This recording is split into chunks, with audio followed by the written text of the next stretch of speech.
जय मिथिला, जय मैथिली। सबटाके हम प्रणाम करै छी। एखन उपनयन और मूड़न के दिन चलि रहल है, तो एकटा बाबा के गीत हम सुना रहल छी। कोने बाबाई हो माता देलानी, ओ जे चित्रा उड़े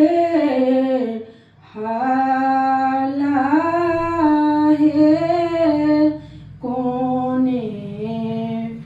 बाबाई हो माता देलानी, ओ जे चित्रा उड़े हाला हे कोने दाई खोई चापू रैनी पाता, ओ जे बारुआ हेता ब्राह्मण हे, ओ जे बारुआ हेता ब्राह्मण हे, बड़का बाबाई हो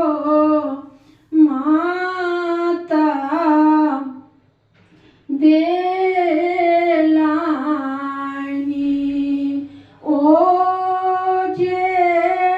चित्रा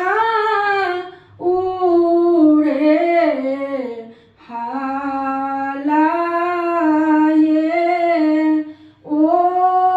जे चित्रा उड़े हाला हे,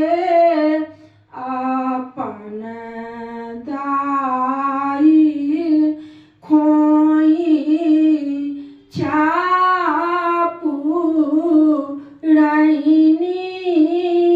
पाता, ओ जे बारुआ हेता ब्राह्मण हे, ओ जे बारुआ हेता ब्राह्मण हे, मरबही बैसल आपन बाबा, ओ जे संगा आई हब दाई हे, ओ जे संगा आई हब दाई हे, कोरा लाए बैसल आपन बारुआ, सुदीना जानौआ दिया हे, ओ जे सुदीना जानौआ दिया हे, कोने